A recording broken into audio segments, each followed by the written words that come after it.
अस्सलाम वालेकुम। 9 मई के वाक़यात पाकिस्तान में शायद ही कोई सियासी जमात होगी या ऐसा वर्कर होगा जो उसको डिफेंड कर सके खुलेआम। 9 मई एक गलत सियासी सोच का नतीजा था और जिस तरह की पोलराइजेशन मुल्क में डेवलप हो चुकी थी, उसके बाद ये एक हादसा कहना चाहिए इसको, जिसको दुरुस्त तरीके से यौम स्याह कहा गया। लेकिन उसके अंदर जिन पोलिटिकल वर्कर्स को पकड़ लिया गया, ये 2 कैटेगरीज़ में तकसीम कर लेते हैं। एक तो वो लोग होंगे जिन्होंने एक्चुअली तोड़ फोड़ की या जलाओ घिराव किया, कुछ जहाज़ों के ऊपर चढ़कर आग लगा दी, जिना हाउस के अंदर चले गए, वहाँ तोड़ फोड़ की, वहाँ से वो वर्दी किसी ने उठा ली। वो वाली कैटेगरी तो वो है जिसको सज़ा के अमल से गुजरना पड़ेगा, और वो पाकिस्तान में अदालती निज़ाम के अंदर इतनी गुंजाइश मौजूद है कि उन लोगों को सज़ा दे सकते। दूसरे वो लोग हैं जो नारेबाजी में पॉलिटिकल वर्कर्स थे, एक रैली जा रही है उसमें नारेबाजी की और उसके अंदर चले गए। लेकिन क्या इन सारे लोगों का फ़ैसला किसी फ़ौजी अदालत में होना चाहिए या सिविलियन कोर्ट्स में होना चाहिए? और कितने ऐसे हैं जिनको वाकई सज़ा के अमल से गुजरना है और बाकी ऐसे होंगे कि शायद जिनको सिर्फ सरजनिश करके छोड़ना हो? सुप्रीम कोर्ट के सामने मामला है और एक फंडामेंटल क्वेश्चन जो आज सामने आया, उन्होंने कहा कि 9 मई के कितने लोग मिलिट्री कोर्ट्स में बेकसूर निकले। अब इस सवाल का जवाब आज अदालत को नहीं दिया गया। 28 को अगली पेशी है, आई होप कि उसमें क्लियरली बताया जाएगा। और कितने ऐसे लोग हैं जिनको लंबे अरसे की सज़ा होनी है, क्योंकि 8-10 महीने से सारे लोगों ने अगर जेल काट ली है, तो आज अदालत ने कहा कि अगर किसी की सज़ा ही 6 माह थी तो उसको 1 साल तो अंदर नहीं रख सकते। तो ये दुरुस्त सवालात हैं, इसका जवाब आना चाहिए। मिलिट्री कोर्ट्स शायद डेमोक्रेसी के अंदर कहीं पे भी ज़्यादा एक्सेप्टेबल नहीं होती। सिविलियन कोर्ट्स के अंदर इतनी ताकत होनी चाहिए कि इन जितने भी ऐसे केसेस हैं, इसमें सज़ा के अमल से जिसने गुजरना है उसको सज़ा के अमल से गुजारे, जिसने रिहा होना है उसको रिहा करे। क्योंकि किसी ऐसे इनोसेंट को आप जेल में बंद नहीं कर सकते सियासी बुनियादों के ऊपर जिसका कसूर ना हो। जिसका कसूर हो उसको सज़ा मिलनी चाहिए और शफाफियत से मिलनी चाहिए। किसी मुल्क में भी किसी अदारे के ऊपर हमलावर हो जाना वो दुरुस्त फ़ैसला नहीं होता, गलत सियासी सोच है। जैसे सुप्रीम कोर्ट में PMLN ने storming of the supreme court, बड़ा फेमस वाक़या 90s का, पाकिस्तान मुस्लिम लीग नवाज़ उसको कभी डिफेंड नहीं कर सकती। इसी तरीके से 9 मई में जो कुछ हुआ, 200 मुकामात के ऊपर फ़ौजी तनसीबात के ऊपर हमले हुए, जिसमें ISI के ऑफिसेज़ भी थे, एयर बेसेस अटैक हुई, हेडक्वार्टर्स अटैक हुए, GH के ऊपर हमला हुआ। इसको भी कभी कोई सियासी जमात पाकिस्तान तहरीक इंसाफ जो है कभी इसका दिफा नहीं कर सकेगी। तो हमें इसका एक सियासी तस्फिया चाहिए ताकि मुल्क के अंदर जो पोलराइजेशन की फ़ज़ा है उससे पाकिस्तान को आगे निकाल सकें। इस लड़ाई में हम बहुत ज़्यादा पाकिस्तान को आगे ले जाने में कामयाब नहीं हो सकते। तो आज के प्रोग्राम में ये एक बुनियादी सवाल होगा। बाकी भी मौज़ूआत के ऊपर पंजाब से फॉरवर्ड ब्लॉक की बहुत खबरें आ रही हैं। सेनेट इलेक्शन होने हैं, तो ऐसे सेनेट इलेक्शन में पाकिस्तान में पैसा बहुत चलता है और बड़ा मौजू मौका होता है कि आपने जितने घोड़े ख़रीदने हैं ख़रीद लें। तो दोबारा खबरें चल रही हैं कि PTI के अंदर एक फॉरवर्ड ब्लॉक पंजाब के अंदर मार्ज वजूद में आ गया। उसमें कितनी सदाकत है और कितने लोग टूटे हैं उस पर भी बात करेंगे। जो शुरा है आज के प्रोग्राम में हमारे साथ ज़ैन पाकिस्तान तहरीक इंसाफ के सीनियर रहनुमा हैं या सुन्नी इत्तेहाद कौंसिल की तरफ से, अज़मा बुखारी हैं वज़ीर इत्तलात पंजाब, और इमरान इस्माइल साहब हैं फॉर्मर गवर्नर सिंध। सबको प्रोग्राम में खुश आमदीद कहूँगा। अज़मा, पहले आपसे स्टार्ट करता हूँ। 9 मई के अंदर जो लोग तो बराह रास्त मुलव्वस है तोड़ फोड़ में, उनको तो यकीनन सबको कहना चाहिए कि सज़ा मिलेगी। लेकिन अगर पॉलिटिकल वर्कर्स थे, वो रैली का हिस्सा बन के वहाँ तक गए हैं, क्या उनके साथ कुछ अलहदा सलूक होना चाहिए, कोई तखसीस होनी चाहिए, या सारों को एक ही चक्की से गुजारा जाए? और क्या फ़ौजी अदालतें ही सज़ा दें या रेगुलर सिविलियन कोर्ट सज़ा दें? दोनों का जवाब चाहिए।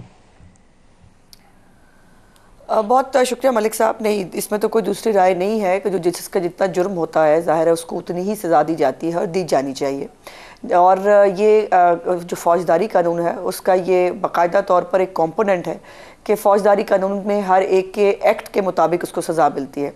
लेकिन यहाँ पर प्रॉब्लम यह है कि 9 मई के वाक़यात के हवाले से एक तरफ तो कहा जाता है कि जी बड़ा गलत वाक़या हुआ, बहुत वो हुआ, दूसरी तरफ ना कोई एतराफ़ करता है अपने इतने इतने बड़े लीडरान की ऑडियो टेप्स की मौजूदगी में, उनके वहाँ पर मॉब को ले जाने की शवाहिद के बावजूद, उनके पूरे रिकॉर्ड के बावजूद जो है वो फिर भी कहा जाता है ये वाला कमीशन बना दे, वो वाला कमीशन बना दे। ना आज तक किसी ने एतराफ़ किया है, ना कोई अपनी तस्हीह करना चाहता है। तो उसके बाद अब ये जो तर्ज़ अमल है ये आपके सामने है। लेकिन जहाँ तक इस बात का ताल्लुक है कि कहाँ उनके ट्रायल होने चाहिए, देखिए जो मिलिट्री कोर्ट्स है या मिलिट्री एक्ट जो है वो बड़ा वाज़िया है इस हवाले से कि जहाँ पर आप उनकी प्रेमिसेस में देखिए, अगर मियाँ वाली एयरबेस के अंदर कोई घुसा है, अगर GHQ के अंदर रावलपिंडी के अंदर कोई घुसा है, अगर जो है वो इन्होंने जाकर अंदर आगे लगाई हैं और फसाद किया है, तो वहाँ पर लैंड रेवेन्यू एक्ट तो नहीं लगेगा ना मलिक साहब। वहाँ पर ये एक्ट बना ही इसलिए है कि जो उनकी प्रेमिसेस के अंदर जाकर जो है नुकसान पहुँचाने की कोशिश करेगा उसका ट्रायल मिलिट्री कोर्ट के ज़रिए होगा। और ये बाय द वे जो इमरान खान साहब की अपनी हुकूमत है उसके दौरान भी मिलिट्री कोर्ट्स के अंदर लोगों के ट्रायल होते रहे हैं। लेकिन अब ये सुप्रीम कोर्ट ऑफ पाकिस्तान के पास है जी फैसला, वो जो भी हुक्म फरमाएंगे ज़ाहिर है उसके ऊपर अमल दरामद होगा। लेकिन अफसोस की बात यह है कि 1 साल होने को आया है, अभी तक ना किसी ने इस वाक़े की उस तरह से मजम्मत की है जिस तरह से होनी चाहिए, ना किसी ने अपने आप को डिसएसोसिएट किया। मुझे ये बताइए, मुराद सईद की एक ऑडियो बड़ी ज़बान ज़द-ए-आम है ना, वो आपने भी सुनी हुई है, मैंने भी सुनी हुई है। वो कह रहा है आपको जगह बताई गई है, बस आपने वहाँ जाना है और आपने जो है वो यलगार कर देनी है। उसके बाद मुराद सईद साहब को जो है वो एमएनए का टिकट देना, और अब बाय द वे मज़े की बात है माशाल्लाह वो इश्तिहारी भी हैं और उनको आज सेनेट के लिए भी जो है उनको अहल करार दे दिया गया है, वो सेनेट ऑफ पाकिस्तान का इलेक्शन लड़ेंगे। तो ये आप देख लें, गंडापुर साहब जो है जो बाकायदा तौर पर गुलेलें भी इकट्ठी कर रहे थे, गन्ने भी इकट्ठी कर रहे थे, और वो इस वक्त चीफ मिनिस्टर हैं। इसी तरह जो है वो चुन चुन के उन लोगों को जो 9 मई के वाक़यात के अंदर इन्वॉल्व हैं, उनके ऊपर बड़े स्ट्रॉन्ग केसेस हैं, उनके खिलाफ एविडेंस है, उनको बार बार चुन चुन के सामने लाया जा रहा है, उनको फेस बनाया जा रहा है, बताया जा रहा है कि ये है हमारे लोग, हमने इनके साथ खड़े होना है। तो फिर ये तो नहीं हो सकता ना, यजीद से भी मरासम होंगे, हुसैन से भी ताल्लुक़ रखेंगे, ऐसा तो नहीं होता। अच्छा इमरान इस्माइल साहब, आप क्या कहेंगे 9 मई के ऊपर जिन लोगों को पकड़ा गया, फौजी अदालतें सजा दें या सिविलियन कोर्ट्स में मुकदमा चले? नदीम साहब मेरे से बात करें? जी सर, आपसे पूछ रहा हूँ। जी बिस्मिल्लाहिर्रहमानिर्रहीम। नदीम साहब देखें, सबसे पहली चीज़ तो मैं ये आपको बताऊं कि 9 मई का जो वाक़या था उसकी भरपूर मजम्मत हर पाकिस्तानी ने की, बशमूल पाकिस्तान तहरीक इंसाफ के अपने लीडरों ने भी उसकी मजम्मत की और डिमांड भी की साथ में कि जी इंक्वायरी करें। इंक्वायरी करना जो है वो हुकूमती इदारों का काम है, ज़ाहिर है कि वो इंक्वायरी करेंगे। ये जो मेरी बहन कह रही है कि अब तक कोई सामने नहीं आया जिसने आके कहा हो कि मैंने किया, तो वो किसने सामने आके कहना है कि मैंने किया? उसका तो ट्रायल उस वक्त मुमकिन होगा कि जिस वक्त पहले हम अपनी तहकीकात को मुकम्मल कर लें और उसके बाद उसका ट्रायल करें। जिसका फ़ौजी अदालत में बनता है फ़ौजी अदालत में करें, जिसका सिविलियन में बनता है सिविलियन में करें।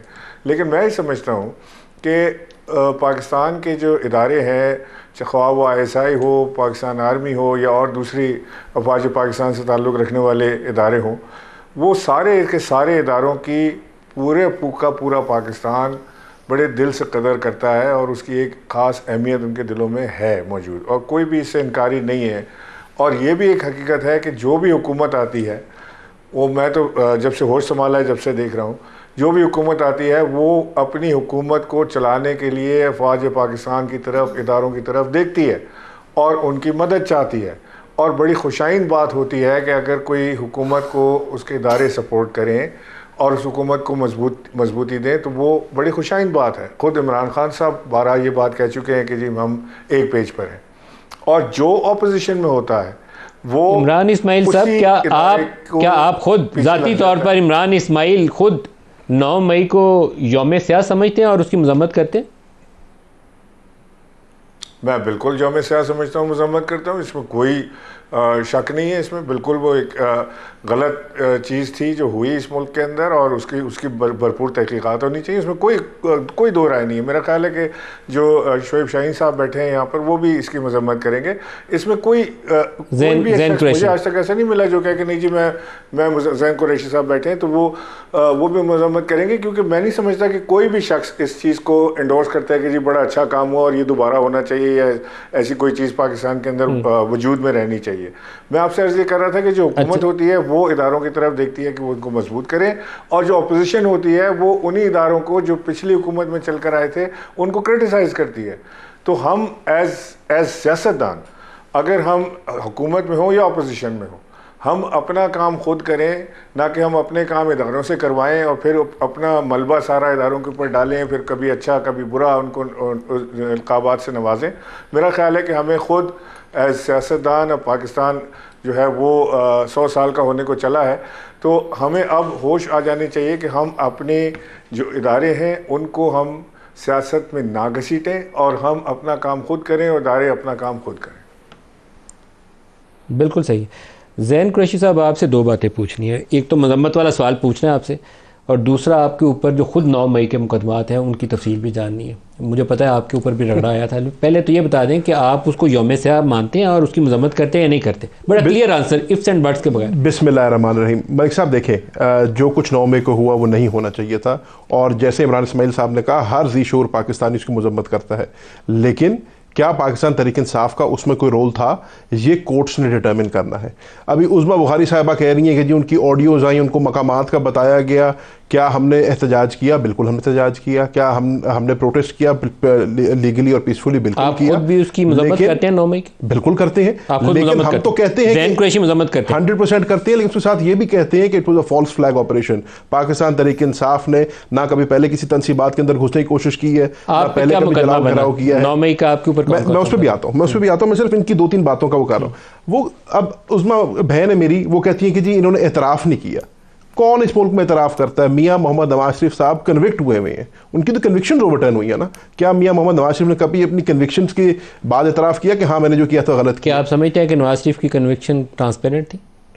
जो भी थे तो कोर्ट का फैसला है ना। Fact of the matter is कि मियां साहब कन्विक्ट हुए थे। वो एक वो मोहतरमा बेनज़ीर भुट्टो की एक टर्म थी, अल्लाह उनको जन्नत नसीब करे, वो कहा करती थी कैंगरू कोर्ट्स। तो ये बात फैसले कैंगरू कोर्ट्स के होते हैं, बात बिल्कुल होती है और नहीं होना चाहिए। आपको पता, मैं तो I am on public record having said कि ऐसा नहीं होना चाहिए। हमें अपने लीगल सिस्टम को पॉलिटिसाइज नहीं करना चाहिए, पॉलिटिकल वेपनाइज्ड टूल की तरह नहीं इस्तेमाल करना चाहिए। मैं बात जो कर रहा हूँ वो मैं इनकी जवाब दे रहा हूँ। वो कह रही है कि जी मुराद सईद साहब को आज आपने सेनेट की टिकट दे दी है। भाई अगर मियां मोहम्मद नवाज शरीफ साहब कन्विक्ट होकर वापस पाकिस्तान आ सकते हैं, उनको वीआईपी प्रोटोकॉल मिल सकता है, एक कन्विक्टेड फेलन को एयरपोर्ट पर जाकर उसके बायोमेट्रिक्स हो सकते हैं, तो मुराद सईद तो एक बुनियादी सा कानून है ना, इनोसेंट अंटिल प्रूवन गिल्टी। आपने मुराद सईद को अभी तक कन्विक्ट तो नहीं किया किसी चीज़ में, आपने उसके ऊपर इल्ज़ामात लगाए हुए हैं। ये कह रही है साल से ऊपर चला गया, तो बदकिस्मती ये है कि साल से ऊपर हो गया और अभी तक कोई एविडेंस सामने नहीं आ सका। मियां मोहम्मद नवाज शरीफ साहब ने मियां मोहम्मद शहबाज शरीफ साहब ने अपनी पहली तकरीर एज वज़ीर आज़म ये कहा कि जी 9 मई के वाक़यात में जो बंदे गलत मुलव्वस हुए हुए हैं उनका कम अज़ कम हम चाहेंगे कि दूध का दूध पानी का पानी हो। जिसने कोई गलती की है उसको ज़रूर कैफर किरदार पहुँचाना चाहिए। लेकिन हज़ारों ऐसे लोग हैं, ख़वातीन हैं, बच्चे हैं, नौजवान हैं, बुजुर्ग हैं, जो आज जेलों के अंदर पड़े हैं, साल होने को आया है, कोई फैसला नहीं। पहले आप बताएं आपके ऊपर कोई दहशत गर्दी के कौन कौन से पर्चे? मेरी बात, मैं आज प्रोग्राम में इतना बड़ा दहशत गर्द बिठाए हुए, अल्लाह खैर करे, कौन कौन से मुकदमा? मैं आपको आज बताता हूं कि 9 मई को, आपके भी इल्म में है, मैं कराची आगा खान अस्पताल में था। मेरी वालदा का इलाज, उसी दिन मेरी वालदा की सर्जरी हुई थी, और मेरे वालिद मखदूम शाह कुरैशी साहब भी और मैं भी। हम किसी प्रोटेस्ट में नहीं हैं, हम किसी जलाओ घिराव में नहीं है, हमने कोई दहशतगर्दी नहीं की, लेकिन उसके बावजूद भी मेरे ऊपर जो है 6 मुकदमे पहले थे 780A के, और 13 मुकदमों में मुझे 3 दिन पहले फिर अरेस्ट वारंट मेरे जारी हुए। और उसमें नोयत क्या क्या किया आपने, कहाँ कहाँ हमला किया? उसके अंदर तो सर कोई 23 चार्जेस हैं, मोबाइल चोरी से लेके दहशतगर्दी तक हर चीज मेरे ऊपर। हमला कहाँ कहाँ डाला हुआ ये बताएं, मोबाइल चोरी छोड़े। 12 केस, अब ये जो नए हैं उसमें 12 केस जो है पिंडी के हैं, और एक पिंडी में कौन कौन सा? जीएचक्यू भी है? जीएचक्यू शामिल, और एक फैसलाबाद का जो हमारा आईएसआई हेडक्वार्टर का केस। आपने उसी दिन फैसलाबाद में आईएसआई के ऑफिस को भी अटैक किया और जीएचक्यू को भी अटैक किया? मैंने उसी दिन आईएसआई के ऑफिस को भी अटैक किया, उसी दिन मैंने जीएच को भी अटैक किया, उसी दिन मैंने जिना हाउस को लाहौर में भी अटैक किया, उस केस में भी मुलविस हूं, और उसी दिन मैंने मुल्तान में भी अटैक किया। मोस्ट वांटेड तो मेरे पास बैठे हुए हैं, तो एक ही दिन में अज़मा की जो गवर्नमेंट है, अज़मा की हुकूमत को चाहिए कि फौरी तौर पर रेड करे इस वक्त। ना उनको आइडियाज है, कोई पता नहीं वो किसी को भेज रहे थे। तो कहने का मतलब है फिर जाकर पेशावर हाईकोर्ट से जाकर मुझे इंटरिम बेल करानी पड़ी और वो सारा करना पड़ा। पेशावर हाईकोर्ट क्यों गए? आपके मुकदमात अगर लाहौर या इस्लामाबाद में, तो इधर क्यों नहीं आया?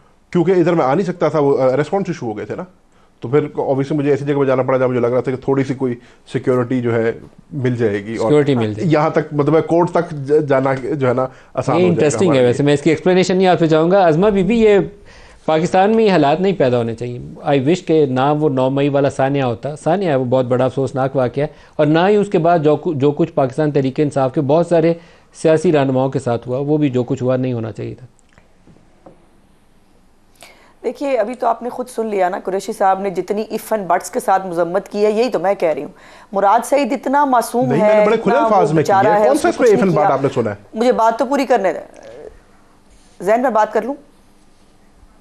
जी जी बिल्कुल। मेरी गुजारिश ये है कि मजम्मत करते हैं, लेकिन ये कर दे, लेकिन वो फॉल्स ऑपरेशन था, लेकिन वो फलाना था, ये प्रॉब्लम है। मुराद सईद को किसने रोका हुआ है? मुराद सईद को बाहर ले आया ना, बहुत मासूम है, उसने कुछ नहीं किया, उसका कोई लेना देना नहीं है, उसको छुपाते क्यों फिर रहे हैं? उसे कहे बाहर आ जाए, बाहर आके कानून के सामने सरेंडर कर दे। आखिर औरतें, बच्चे, दूसरे जिनका आपको आज ख्याल आ रहा है, वो इतने दिनों से जेल में है ना। मुराद सईद आसमान से उतरे, हमाद अजहर आसमान से उतरे, असलम वाले आसमान से उतरे कि उनको आपने छुपा के रखा हुआ, उनको आप बाहर नहीं आने देते। जब कुछ नहीं किया तो बाहर ले आओ ना भाई उनको, पहली बात। दूसरी बात यह है कि जैन की मेरा ख्याल है याददाश्त थोड़ी सी कमज़ोर है, मैं उसको रिफ्रेश कर देती हूँ। प्यारे भाई, आप किसी बात में कभी नहीं घुसे, आप तो 2014 में भी घुस गए थे, आप पीटीवी के अंदर भी घुस गए थे, आपने इस्मत जुनेजो को ईंटें मार मार के मारा भी था, उस वक्त भी आपने थानों पर हमले किए थे, पार्लियामेंट पर हमला किया था। तो ये जो मासूमियत की जो आपकी वो जो है ना, ये पूरा पाकिस्तान देख चुका है। वो हर मौके के ऊपर आपको फसाद बर्पा करना है, हर मौके के ऊपर आपको लोगों के सर फाड़ने हैं, हर मौके के ऊपर कोई एहतजाज मजाल है जो ये आराम और सुकून से कर सकते हो। एक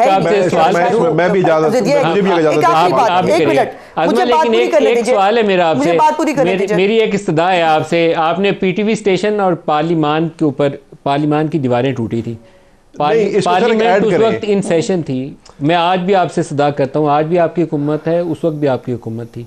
आप जो रियल मास्टरमाइंड्स थे 2014 के, जिन्होंने पीटीवी स्टेशन पे और पार्लियामान पे हमला किया था या करवाया था, उनको ओपन ट्रायल के जरिए सजा के अमल से गुजारे। आइंदा कभी 9 मई पाकिस्तान में नहीं सर, इसमें कौन ऐड करे? अज़मा बीबी कह रही है कि मेरी याददाश्त कमजोर है, अपनी भी याददाश्त हो रही है। मेरा भी सवाल ले लेना, मेरा भी सवाल, मेरी बात, मुझे बात पूरी करने दें जैन। मेरा नहीं, आपका सवाल मैं बाद में लूंगी ना, पहले मुझे पहले जो एंकर के जिनके प्रोग्राम में हूँ, मुझे उनके सवाल का जवाब देना है।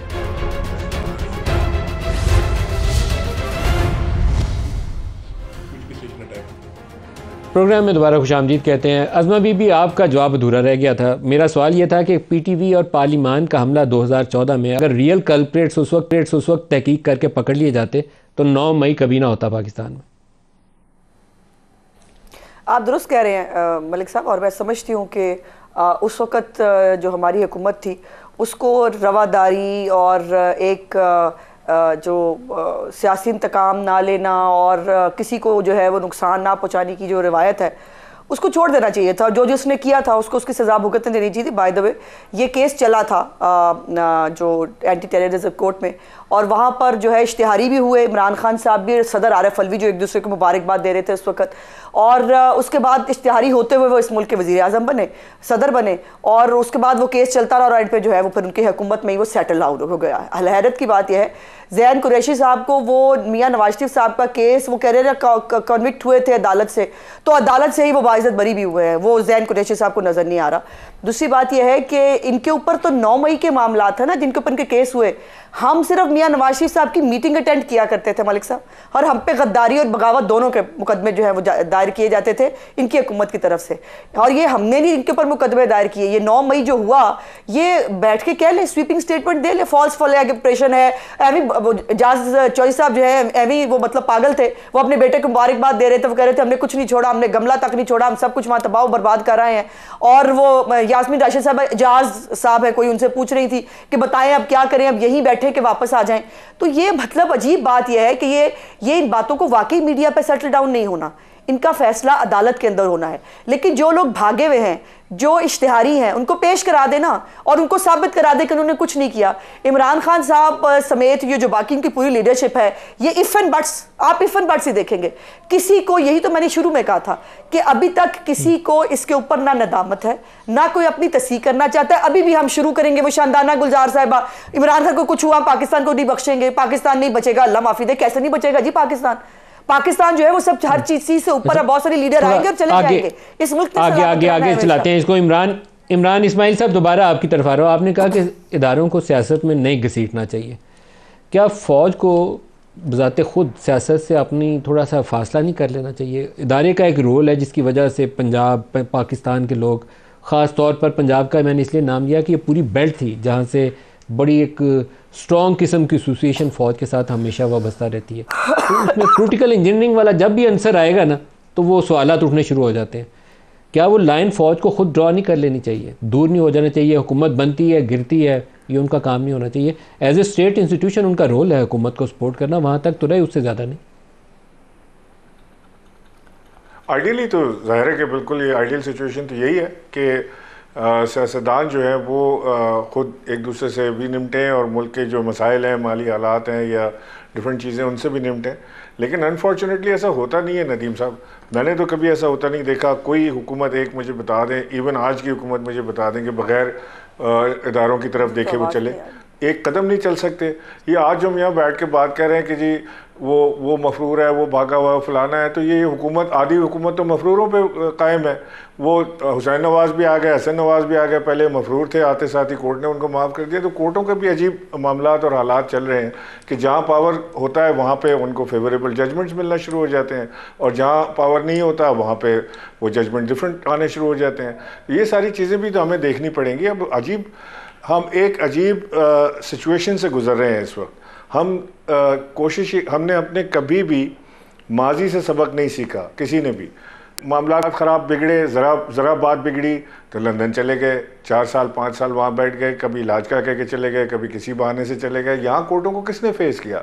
कोई भी फेस नहीं करता। सब आगे पीछे होने लगते हैं कि जी मैं भाग जाऊँ, मैं बच जाऊँ, मैं निकल जाऊँ, नीवे नीवे थे होले होले जो उड़ाई जाए जहाज़ को। तो वो उस तरह से तो नहीं मामला चलेंगे। इमरान साहब, जब ये पीटीआई के दौरे हुकूमत में नवाज शरीफ को, मरियम को, मिफ्ता इस्माइल को, शाहिद खाकान अब्बासी को, एहसन इकबाल को, ख्वाजा साद को, इन सारे लोगों को जेलों में डाला गया था, या राना सनाउल्लाह पे वो 25 किलो के 15 किलो हीरोइन निकलाई थी, वो मुकदमात किसने बनाए थे? इमरान खान ने बनाए थे या किसी और ने बनाए थे?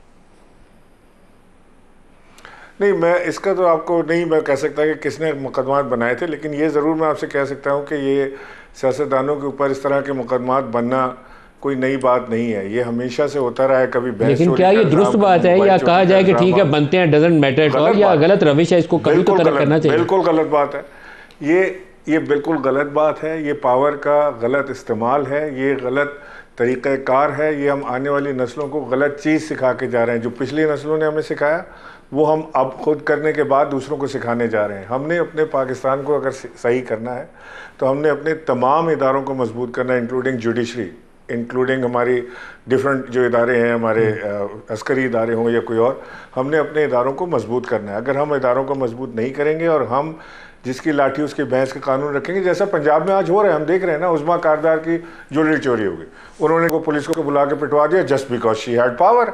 उन्होंने पुलिस वालों को बुलाया, वो औरतें कह रही हैं कि उन्होंने इल्ज़ाम भी लगाया कि उनको बरना करके तलाशी ली गई। ये कोई तरीक़ाकार है? जंगल का कानून है। आप देखें आज एचएसएन कॉलेज में क्या किया इन्होंने। आज एचएसएन कॉलेज में उन्होंने, वो साहब बहादुर ने जो है फीस माफ़ कर दी अपने मिनिस्टर की, आज चीमा साहब के बच्चों की फ़ीस माफ़ कर दी, प्रिंसिपल रिज़ाइन कर गया उसके ऊपर। कोई इदारा हम छोड़ने को तैयार नहीं है। हम आज भी उसी रविश पे, उसी नहज पे चलने के लिए तैयार हैं कि मेरे पावर है, मैं बादशाह हूँ, मैं जो मर्जी करूँ, मेरे पास अब पावर आ गई। इनमें से वैसे कोई चीज़ काबिल कबूल महज़्ज़ब माशरों में होती नहीं है। अगर कोई जमहूरी मुल्क होता है ना, तो अब तक तो मेरा ख्याल है कि प्राइम मिनिस्टर को स्टेप डाउन कर जाना चाहिए था। अगर यूरोप की मिसालें देते हैं ना, यूके की मिसालें देते हैं, तो यूके में प्राइम मिनिस्टर स्टेप डाउन कर जाता है ऐसे स्कैंडल के आने। ज़ैन कुरैशी, एक इशू जो पाकिस्तान में तो क्या करेंगे? मेरा ख्याल है कम से कम इंटरफेयर तो करें। एक इदारा है एचएसएन जो हमारा एक अच्छा इदारा है, वो इस वक्त तबाही की तरफ जा रहा है, कम से कम इंटरफेयर तो करें। क्या हो गया? हज चीमा साहब के अपने बच्चों की फ़ीस नहीं दे पा रहे हैं, या क्या ऐसा प्रॉब्लम है कि वो उनको माफ़ करानी है? वो उन्होंने, गवर्नर साहब ने उठा के माफ़ कर दी। मैं भी गवर्नर रहा हूँ, मैं आपको यकीन से कह रहा हूँ कि जितने वाइस चांसलर से आप किसी को बुला के, आपको मौका नहीं मिला एचएसएन की माफ़ करने का, नहीं तो आपको भी दरखास्त आ जाती, नहीं तो आपको भी दरखास्त आ जाती। मैं इस पे सर बात जरूर करूँगा, अपना सवाल करने। ज़ैन, आपसे सवाल जो है वो थोड़ा सा प्रोग्राम के आगे हिस्सा चल पड़ा है, थोड़ा रह गया टाइम। फॉरवर्ड ब्लॉक की बड़ी खबरें आ रही हैं। हम जमहूरियत तो लाते हैं। फॉरवर्ड ब्लॉक जाने से पहले मैं इस टॉपिक पे थोड़ा सा आप कह लें 2 लाइनें फिर। बतौर मैं बोर्ड ऑफ गवर्नर्स का मेंबर हूँ एचएसएन कॉलेज के, और इस वाक़े की जितनी मजम्मत की जाए बहुत कम है। उसकी वजह ये है कि माइकल टॉमसन जो है वो एचएसएन कॉलेज की तारीख में, अगर कोई आप 3 बेहतरीन प्रिंसिपल्स का नाम लेंगे ना, तो यकीनन उनमें से इनका नाम होगा। और ये इन्होंने पहले भी ये खदशात जाहिर किए कि जी बहुत सारी पॉलिटिकल इंटरफेरेंस होती है, नहीं होनी चाहिए। ये पाकिस्तान का वो स्कूल है जो पाकिस्तान की क्रीम पैदा करता है, जो पाकिस्तान गवर्नर साहब का कमाल देखें ना, उन्होंने कहा उसकी तनख्वाह देते से इन्वेस्टिगेट कराएंगे। कमाल है गवर्नर का भी, कमाल किया। अब नुकसान किसका हुआ? नुकसान एचएसएन कॉलेज का हुआ, नुकसान पाकिस्तान का हुआ है कि हम एक ऐसे प्रिंसिपल से जिसने पूरे स्कूल को बदल दिया है। मैं अब आपके प्रोग्राम में टाइम नहीं है आपको बताने उसने क्या क्या किया है। फॉरवर्ड ब्लॉक की सर सारी जो बातें हैं सब धरी की धरी रह जाएंगी।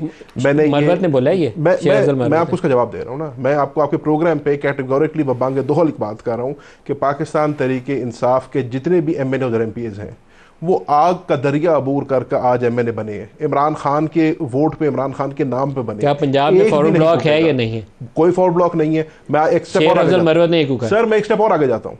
हाल ही में पंजाब में इलेक्शन हुआ है स्पीकर का और डिप्टी स्पीकर का। पंजाब के अंदर हमें 4 वोट एक्स्ट्रा पड़े थे डिप्टी स्पीकर के ऊपर। शेर अफजल मरवत ने ये क्यों कहा है कि 40 लोग?